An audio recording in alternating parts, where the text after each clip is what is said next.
오늘 말씀을 통해서 특별히 코로나19 이후에 우리의 나태해진 하나님 앞에 드리는 예배가 회복되어지는 은혜의 자리로 우리가 나갔으면 좋겠습니다. 아멘. 성경 말씀 같이 보도록 하겠습니다. 성경 시편 51편입니다. 성경 말씀 시편 51편 10절부터 19절까지 저와 여러분이 함께 그렇게 교독하도록 하겠습니다. 시편 51편 10절부터 19절 말씀입니다. 제가 10절을 읽고 여러분들이 11절 이렇게 해서 19절까지 함께 주님의 말씀을 읽도록 하겠습니다. 제가 먼저 10절 읽겠습니다. 하나님이여 내 속에 정한 마음을 창조하시고 내 안에 정직한 영을 새롭게 하소서.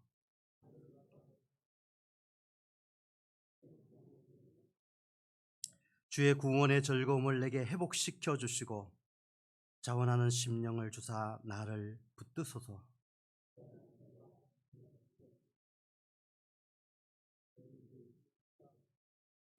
하나님이여 나의 구원의 하나님이여 피 흘린 죄에서 나를 건지소서. 내 혀가 주의 의를 높이 노래하리이다.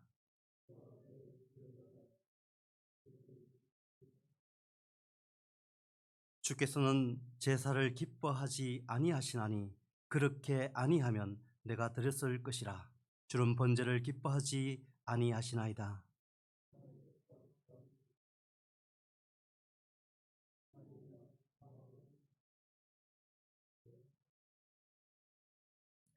주의 언택으로 시온에 선을 행하시고 예루살렘 성을 쌓으소서.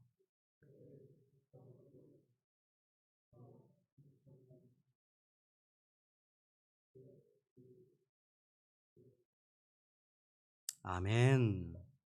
하나님께서 구하시는 제사는 상한 심령이라.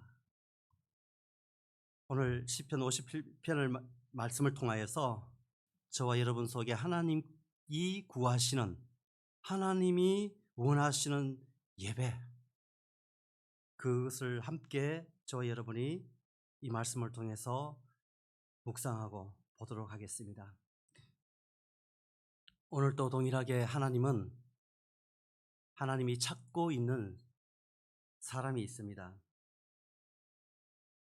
누가 이 사람을 보았습니까? 어쩌면 지금 이 예배 가운데도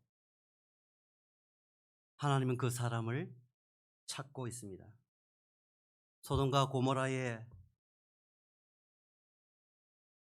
멸망의 심판 가운데 그 심판을 멈출 10명의 의인이 없어서 멸망하였던 그 소돔과 고모라 그 현장에서 하나님이 찾으셨던 그 의인 10명처럼 오늘 하나님이 찾고 있는 사람이 있습니다. 요한복음 4장 23절에는 아버지께서 참되게 예배하는 자들은 영과 진리로 예배할 때가 오나니 곧 이때라. 아버지께서는 자기에게 이렇게 예배하는 자를 찾으시니라. 하나님은 참되게 예배하는 자를 찾고 있습니다. 이 백성은 내가 나를 위하여 지었나니 나를 찬송하게 하려 함이니라. 예배자, 하나님의 말씀을 들고 특별히 선교지에 가 있는 그 소식을 지난주에 이렇게 들었어요. 그 소식을 들으면서 우리는 날이 어두워지면은 곳곳에 십자가를 우리가 발견할 수 있게 되는 그런 환경 속에서 살아갑니다. 때가 되면은 높은 찬송 소리와 각 교회마다 예배가 드려지는 현장들을 어렵지 않게 그렇게 볼 수 있습니다. 그러나 저도 우리 선교사님들처럼 방문하고 찾아갔던 그 나라, 그 국가 속에서는 그 국가 전체적으로 어느 한 곳도 하나님 앞에 예배 드려지지 않는 그런 나라, 그런 마을, 그런 동네가 생각보다 이 세상에는 많다는 것을 알게 되었습니다. 하나님이 예배가 없는 곳, 그곳에 하나님의 예배가 세워지기를, 그곳에 예배드리는 하나님의 사람들이 불처럼 일어나기를 하나님은 지금도 찾고 계시다는 것입니다. 성경은 여러 가지로 이 66권의 성경을 설명합니다. 함축적으로. 근데 오늘 성경을 보면서 성경은 예배자들의 이야기로 가득하구나, 그렇게 보게 됩니다. 예배에 실패한 사람, 예배에 성공한 사람, 이들 이야기로 이 성경은 가득한 그들의 이야기로 채워져 있는 것을 발견하게 됩니다. 성경이 소개한 최초의 예배 형태는 희생이었습니다. 희생은 제사입니다.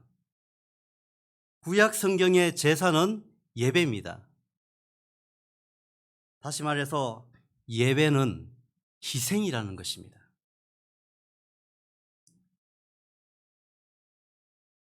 성경 창세기를 보면은 첫 사람 아담과 하와를 통하여서 가인과 아벨을 하나님께서는 주셨습니다. 그 가인과 아벨은, 가인은 농사 짓는 사람이었고 아벨은 양치는 사람이었습니다. 가인은 땅의 소산을 가지고 하나님 앞에 제사를 드렸습니다. 아벨은 양의 첫 새끼와 기름을 가지고 하나님 앞에 제사를 드렸습니다. 하나님은 가인의 제사는 받지 않고 아벨의 제사를 만 받았던 것을 우리가 보게 됩니다. 왜 하나님은 채식보다 육식을 더 좋아하는가? 하나님은 곡물보다가 고기를 더 좋아하시는가? 어렸을 때 그렇게 이야기한 적도, 친구들하고 그렇게 이 말씀을 보면서 생각하면서 이야기한 적이 있습니다. 왜 그랬을까? 하나님은 가인의 제사와 아벨의 제사 가운데 우리가 말씀을 통해서 볼 수 있는 것은, 아벨은 양의 첫 새끼와 기름으로 희생의 제사를 드렸던 것입니다. 포인트는, 키워드는 희생입니다. 가인을 미워해서 아벨을 더 사랑해서가 아니라 그들이 하나님 앞에 드렸던 제사의 형태, 모양, 그 자세가, 아벨은 희생의 제사를 하나님 앞에 드렸던 것입니다. 노아가 드렸던 제사도 희생 제물이었습니다. 제가 오늘 예배를 이야기하면서, 그렇다면은 이 제사로 드리는 이 예배, 제사로 소개한 이 예배가 뭘까 한번 생각을 해봤습니다. 목사인 제가 이 예배가 도대체 뭐냐? 우리가 예배의 요소 이런 부분들을 가지고 공부를 했겠죠. 근데 나의 실제의 삶 가운데서 언뜻 느껴지는, 다가오는 그 예배가 뭘까? 그것을 우리의 쉬운 말로 어떻게 정리하면 될까? 말씀을 준비하면서 고민하고 기도해 왔습니다. 예배가 뭘까? 여러분, 예배가 뭐예요? 우리가 늘 예배 앞에 서는데 이것은 어떻게 보면 단편적으로 설명하기가 어렵습니다. 예배는 하나님의 영화로우심을 인식한 사람들이 그것을 인정하고 하나님 앞에 그 영화로우신 하나님, 그 주 되심을, 자기가 모든 것을 들여서 예를 표하는 것, 그렇게 한번 생각해 봤다는 거죠. 제가 예배의 주인 되신 예수님의 예수님이 이 땅에 오셔서 예수님이 드린 예배는 뭘까? 그 예배에 예수님이 드린 예배는 십자가 희생 제물이었습니다. 예수님이 이 땅에 하나님이신 예배의 주인 되신 그분이 이 땅에 오셔서 인간의 모든 과거와 현재와 미래의 모든 오고 가는 그 세대의 그 죄를 담당하기 위해서 그가 드릴 수 있는 가장 최선의 예배, 희생. 오늘 찬양팀이 함께 찬양하고 노래했던 것처럼 십자가 희생 제물이었습니다. 그럼 어느 정도 우리가 예배가 뭔가에 대한 그림이 조금씩 보이는 것 같습니다. 예배가 뭘까? 예배는 하나님이 자기의 계시에 대한 사람의 응답입니다. 그렇게 하나님의 계시와 그 계시에 대해서 응답한 사람과의 만남입니다. 어쩌면 그 만남의 현장, 그 만남의 상황, 거기가 곧 예배의 자리인 것입니다. 여러분, 공적으로 우리 함께 모여드리는 이 하나님과의 만남, 이 자리가 예배의 자리. 여러분의 삶의 그 현장, 그 사업도 현장, 여러분의 집, 어디 그곳에 주님과의 만나는 그곳이 예배의 자리가 되는 것입니다. 예배는 하나님이 부르심에 반응하는 사람들이 하나님께 나오고, 그리고 하나님께 그렇게 반응하여서 부르심에 반응하여서 나온 사람들에게 하나님께서는 말씀하십니다. 그 말씀을 듣고 감사하며 찬송하며 하나님 앞에 나의 모든 것을 드려 그렇게 사람은 반응하는 것입니다. 그리고 그 예배는 그렇게 반응한 사람들을 세상으로 파송하는 것입니다. 하나님께 드리는 예배의 자리, 예배자와 하나님과의 관계 가운데 그렇게 진행되는 것을 우리가 보게 됩니다. 초대교회 예배는 말씀과 성찬이었어요. 하나님의 예수 그리스도의 죽으심과 십자가, 그 주님과의 연합된 성찬이 그 속에 이루어졌던 것입니다. 오늘날 하나님의 교회를 지어가는 저와 여러분들 속에 이렇게 드려지는 이렇게 말씀과 찬양으로 드려지는 이 예배의 현장과 함께 떡을 떼고 나누고 교제하고 그 연합의 그 자리로 가는 그거, 지난번에 청년부 예배 때도 얘기했지만은 교제는 동일하게 희생입니다. 이게 무슨 이야기인가 생각할 수가 있는데, 그 교제, 만남과 떡을 떼고 나누는 그 연합의 현장 속에서 그 교제는 예배와 함께 가는 것입니다. 교제도 예배에 포함되는 것이라는 것이죠. 그 교제는 희생을 전제로 함께 나누는 애찬이고, 주님과의 나눴던 제자들과 함께 나눴던 성찬이고, 그것을 기념하는 것이고, 그 자리 속에 초대교회는 그렇게 드려졌던 것을 우리가 발견하게 되는 것입니다.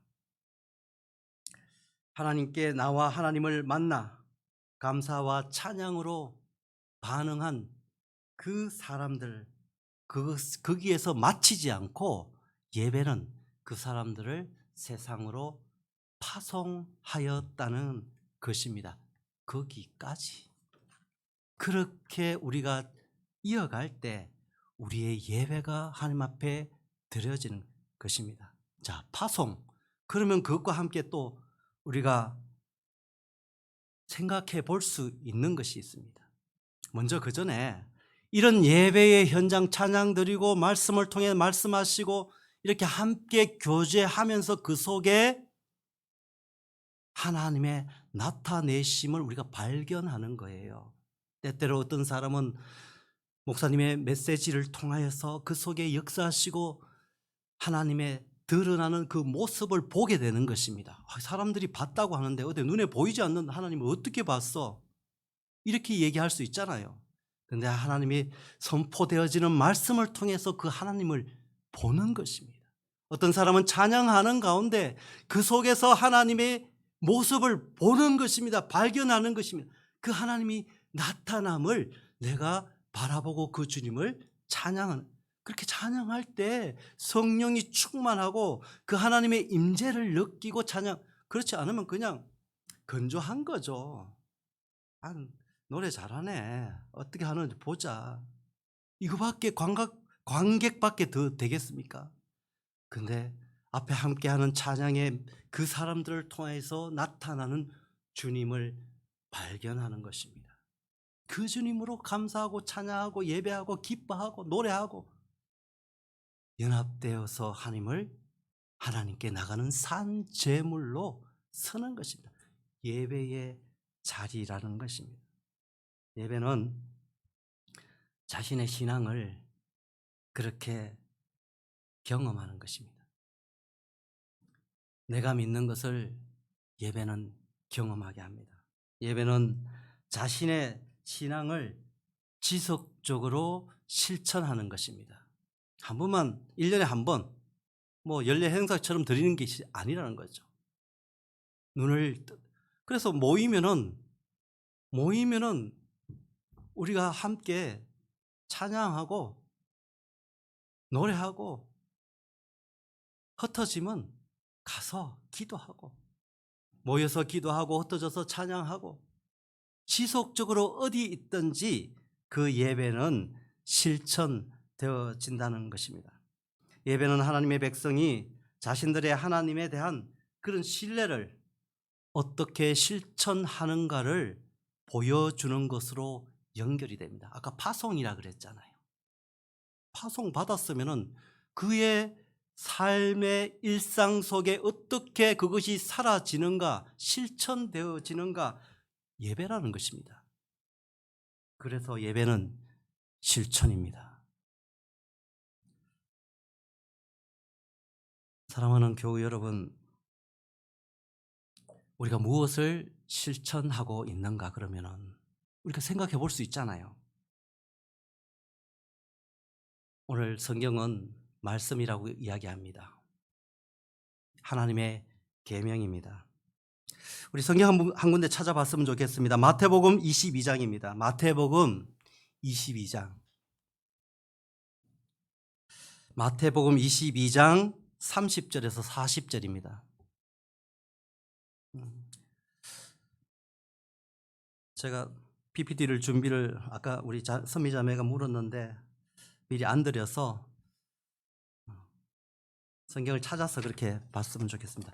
자, 마태복음 22장 37절에서 40절인데 여러분과 제가 많이 들었던 말씀입니다. 같이 그냥 한 목소리로 40절까지 같이 읽도록 하겠습니다. 시작.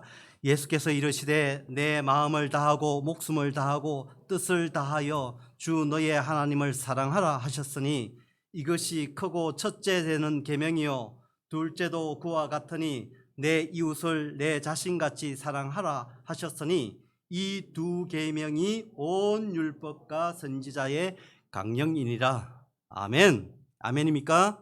아멘.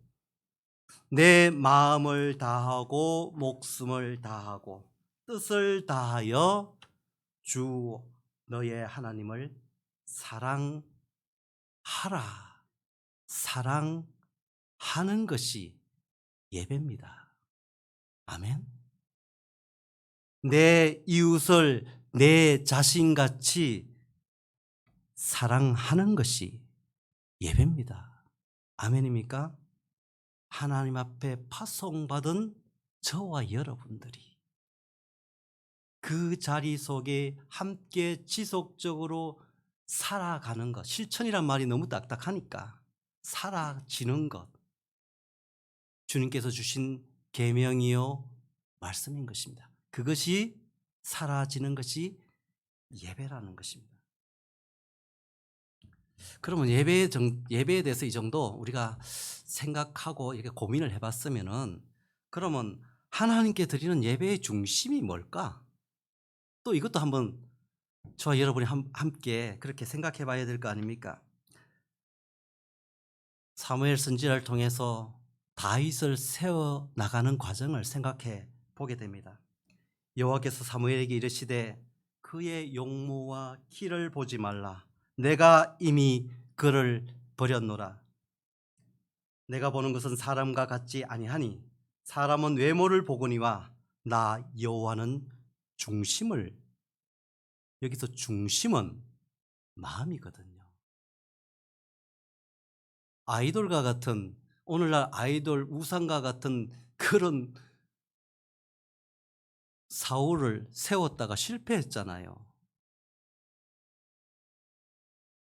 하나님께서는 사무엘을 통하여서 나 여호와는 중심을 보느니라. 하나님께 드리는 예배의 중심은 마음이라고 우리에게 가르치고 있는 것을 보게 됩니다. 내가 수소의 고기를 먹으며 염소의 피를 마시겠느냐? 감사로 하나님께 제사를 드리며 지존하신 이에 내 소원을 갚으며 한란날에 나를 부르라. 내가 너를 건지리니 내가 나를 영화롭게 하리로다.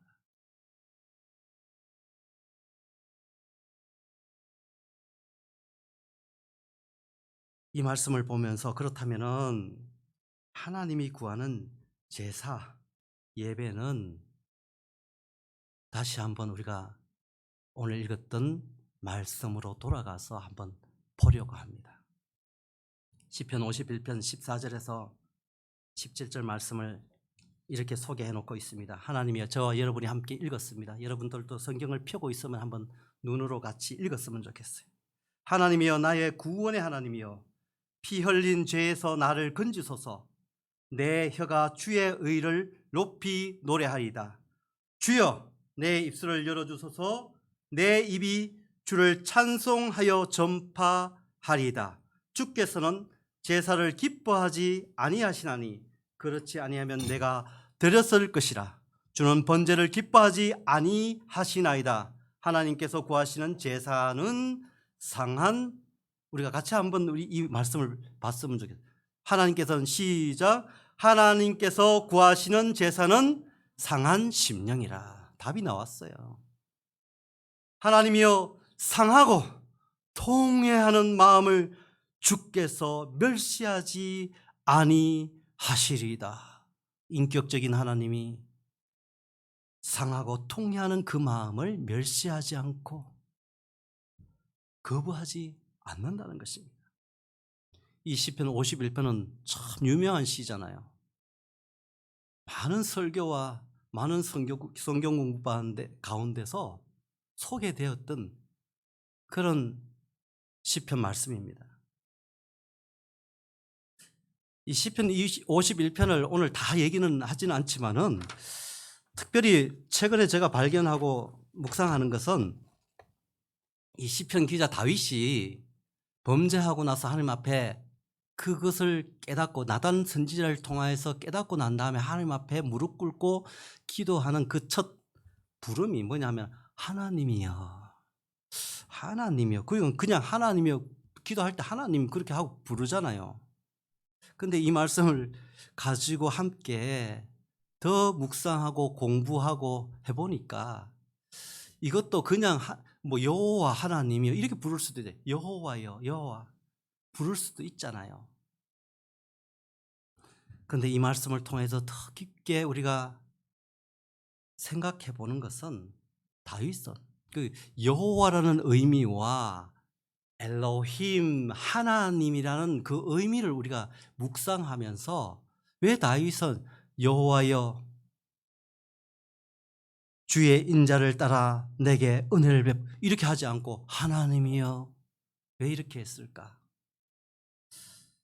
그렇게 안 생각하고 그냥 생각 없이 그렇게 기도했을 수도 있는데, 우리가 이 말씀을 통해서 생각하는 것은 저희 속에 오늘날 3000년이 지난 오늘날 우리 속에 새롭게 임재하시고 묵상되어지는 것은, 다윗은 언약의 하나님, 우리 속에 언약의 하나님 여호와로 다가온 그 이름조차도 부를 그런 가치가 없지 않았느냐.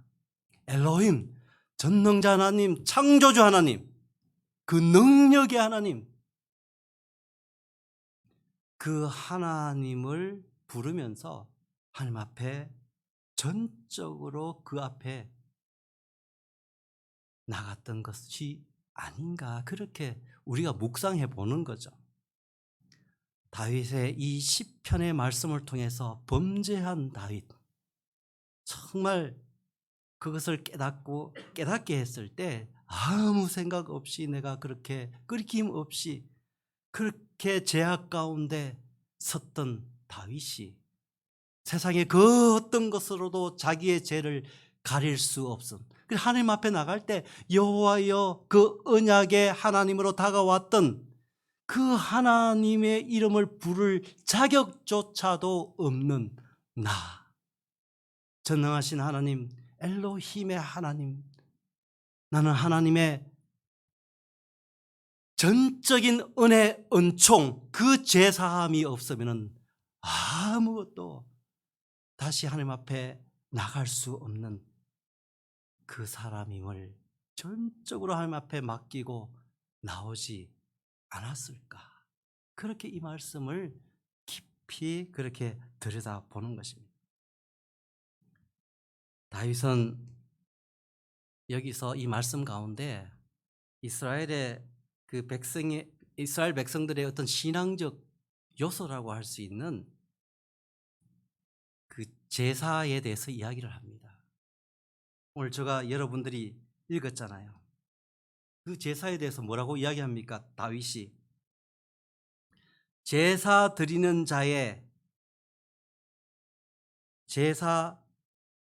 것 16절에 보면 주는 번제를 기뻐하지 아니하시나니. 이스라엘 백성의 전부예요. 하나님 앞에 드리는 제사가, 그 번제, 희생 제물이 전부입니다. 그런데 그것을 지금 다윗은 건들고 있는 거예요. 제사 드리는 자의 마음의 상태를 지금 다윗은 저와 여러분 속에 이 시편을 통해서 말씀하고 있는 것을 보게 되는 것입니다. 하나님이 제사를 기뻐하지 않는다는 이야기가 아니잖아요. 마음이 온전치 못하고 그 의식만 중시되는 그런 예배의 경향, 그런 상황들을 하나님이 원하지 않는다는 것입니다. 입술로 예배하는 제사는 하나님이 기뻐하지 않는다는 것입니다. 희생이 없는 제사를 이야기하는 것입니다. 마태복음 15장은 외식하는 자들아, 이사야가 너희에 관하여 잘 예언하였도다. 일렀으되 이 백성이 입술로는 나를 공경하되 마음은 내게서 멀도다. 사람의 교훈으로 가르치는 것은 헛되이 예배하는 것이니라.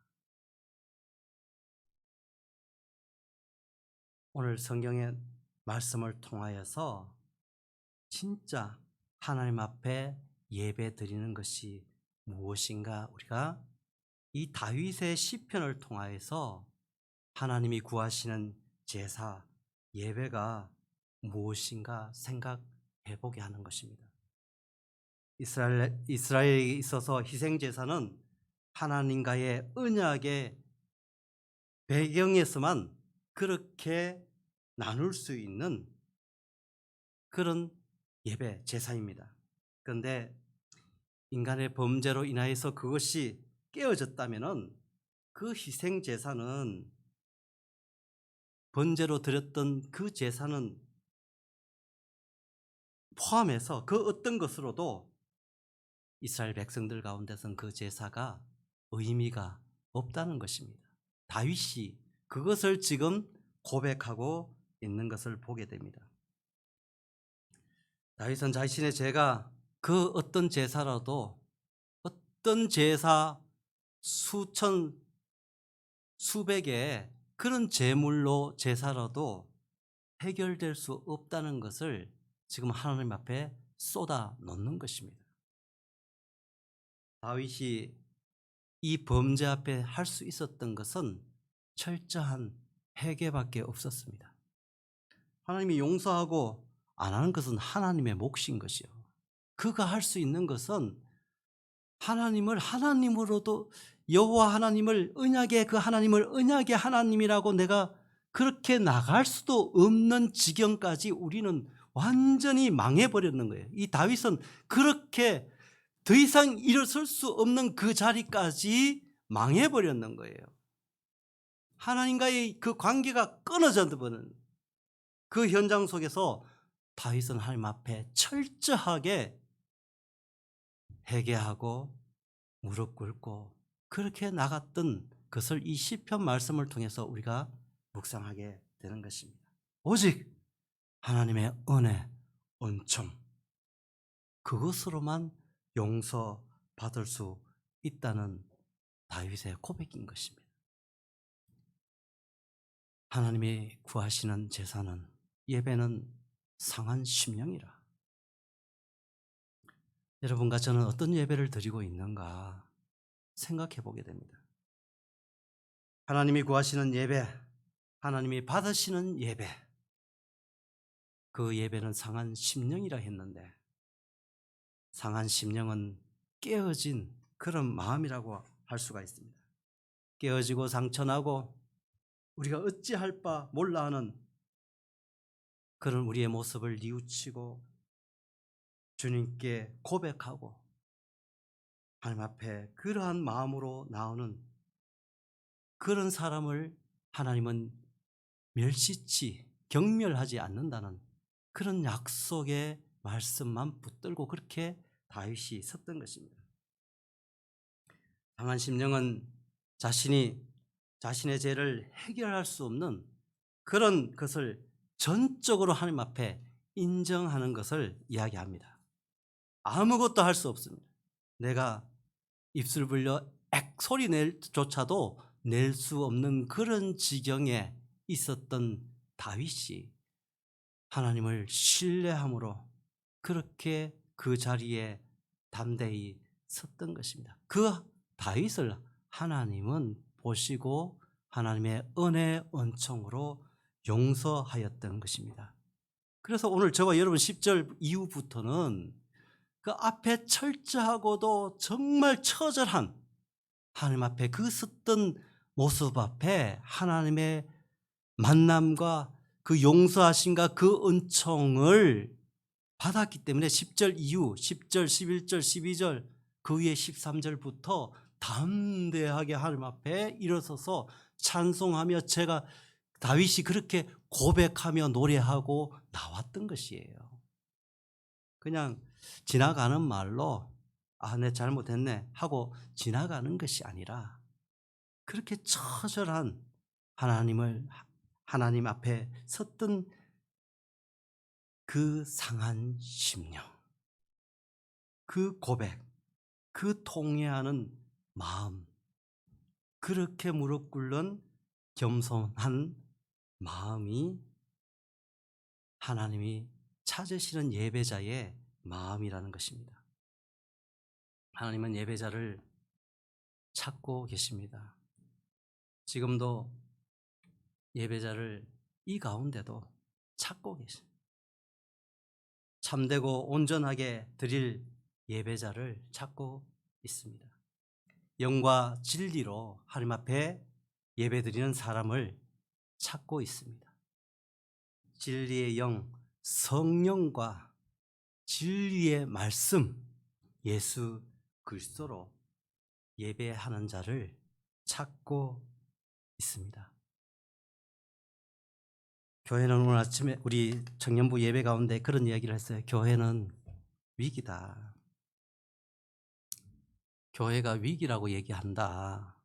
근데 저는 역으로 이렇게 얘기를 하기는 하지만은 천만에 교회는 위기일 수 있지만은 하나님은 위기를 당한 적이 없거든요. 그 하나님의 복음 말씀 생명력은 위기가 아니거든요. 우리 교회로 모이는 우리의 삶이 위기다. 왜 위기일까? 아모스 기자는 말씀을 듣지 못한 기갈이라고 설명합니다. 여러분, 홍수가 나면 물이 넘쳐나지만 먹을 물이 없어요.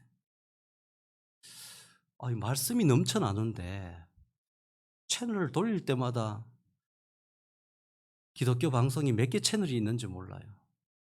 우리 때마다 여기저기 예배가 많잖아요. 그 속에 선포되어지는 날마다 저녁마다 새벽마다 선포되어지는 말씀이 넘쳐나는데 무슨 소리냐? 무슨 기갈이냐? 근데 아이러니하게도 이 시대는 목말라. 교회의 위기는 예배의 위기입니다. 예배의 위기는 말씀의 기갈입니다. 말씀이 선포되지 않아서 기갈일까? 아니면 말씀을 내가 편식해서 기갈일까? 그거는 모르겠어요. 오늘 하나님 앞에 드려지는 예배가 위기고 그 위기는 교회의 위기인 것입니다. 교회의 위기와 나와 무슨 상관이 있는가? 그 교회의 위기는 내 신앙의 위기인 것입니다. 내 신앙의 위기와 내 인생은 무슨 상관이 있는가? 내 신앙의 위기는 내 인생의 위기입니다. 사랑하는 존경하는 우리 선배 신앙인들은 이 시대를 날마다 새벽마다 그들이 주신 걸음들을 꿋꿋이 무릎 꿇고 걸어왔는데 그 이후의 후배들 제자들은 어떻게 할 것인가 생각하면 가슴이 먹먹하고 답답해지는 겁니다. 교회의 위기가 교회의 위기로 끝나는 것이 아니라 하나님은 하나님 길을 찾아갑니다. 하나님의 말씀은 그때 하나님의 역사 속에 역사하는 그 현장 속으로 찾아갑니다. 선교의 현장 속에 보면 그 하나님 살아계심을 경험하고 간증합니다. 수없이 지금도 벌떡벌떡 일어나는 하나님의 은혜를 체험하는 간증들이 쏟아집니다. 그런데 교회의 위기는 내 인생과 나의 삶의 그 걸음 속에 관계 속에서 우리가 생각해 보자는 것입니다. 교회의 위기는 내 신앙의 위기고 내 신앙의 위기는 내 인생의 위기라는 것입니다. 우리 청년들하고 자꾸 얘기했던 거 얘기해서 죄송하지만은 청년들 보고 그랬어요. 우리 신앙 그런 거 성경 말씀 생각하지 말고 그거 빼놓고 이 정신, 멘탈, 철학, 삶의 철학이라고 하자 그러면은 그 철학의 위기 빈곤, 그 삶을 그 인생은 어떻게 인도할 것인가? 그냥 되는 대로 사는 거잖아요, 그죠? 아무 생각, 그냥 하나님을 예배하는 예배자의 그 삶의 거룩한 구별된 자리에 나오지 않는다 하더라도 한 인생이 철학 없는 인생은 어떻게 살아가는지 몰라요. 그 인생의 위기고 실패의 자리로 갈 수 있는 확률이 더 높습니다. 어떻게 인도의 소식을 우리 장로님들하고 우리 선교사님 소식을 듣고 어떻게 그렇게 살 수 있는 그 멘탈의 위기입니다. 다시 말해서 그들의 신앙의 타락이고 우상으로 인한 그게 올바른 진단이에요. 신앙이 그들 속에 잘못되었기 때문에 그 나라 그 민족 이렇게 얘기했다고 나중에 또 어떻게 편협됐다니 이런 얘기를 할 수 있지만은 성경은 분명하고 클리어하게 아주 명확하게 이야기하는 거예요. 오늘날 우리 민족이 여기까지 조선 후기 사회를 살면서 우리 민족을 하나님 지금 10대 강국 무슨 강국 그 이유를 어디에서 찾는가? 우리 민족이 그렇게 뛰어나죠. 그런데 그것을 다시 진주처럼 발견해서 그것을 닦고 갈고 세워서 그렇게 그 자리, 지금의 대한민국이란 자리 오게 한 그것이 무엇이냐? 그 원동력이 복음입니다. 예수 그리스도, 믿음의 선배들이 함께 기도하고 예배했던 교회가 재미있는 데이터가 있는데요. 교회가 부흥하는 그 시기 경제도 성장합니다. 하나님의 사람들이 함께 기도하고 예배하고 그랬던 그 현장을 통해서 하나님께서 일으키셨던 우리 민족, 특별하게 그런 민족, 그런 신앙생활, 그런 교회, 그런 인생. 여러분, 저와 여러분들은 하나님의 복음의 말씀을 가진 사람들입니다. 오늘 하나님의 예배 찾으시는, 구하시는 제사. 코로나 팬데믹으로 우리 핑계거리 많았잖아요. 그래서 집에서 이렇게 아주 헐렁하게 그렇게 예배 드리기도 하고 그러잖아요. 이제 더 이상 거기에 머물지 말았으면 좋겠어요. 핑계 대지 말고, 아직도 위험하죠. 조심해야 되죠. 그렇지만 이제 좀 더 적극적으로 하나님 앞에 나의 그런 삶의 모양을 접어놓고, 그게 희생이라고 하면 희생이고, 그렇게 우리가 들어 하나님 앞에 나와 예배를 회복하는 은혜의 자리로 나오시기를 초청합니다. 예수 그리스도의 이름으로 오늘 그 예배의 회복을 통해서 우리 인생이 하나님 아버지 앞에 실패가 아니라 성공된 인생으로 나오는 큰 은혜의 자리로 저와 여러분이 승리하시기를 주님의 이름으로 축원합니다. 기도하겠습니다. 하나님 고맙습니다. 두렵고 떨림으로 섰습니다. 하나님께서 이 시대를 향하여서 말씀하여 주시고, 특별히 하나님이 사랑하는 이 교회를 통하여서 주의 놀랍고 큰 은혜가 넘쳐날 수 있도록 주님 축복해 주시옵소서. 예배가 회복되어지게 하여 주시고, 하나님이 기뻐 받으시는 예배자가 우리 동부 교회를 통해서 불처럼 일어나는 은혜의 역사를 맛보게 하여 주시옵소서. 예수님 이름으로 기도드립니다. 아멘. 자, 우리 찬양팀 함께 나와서 주님 앞에 찬양 드리겠습니다.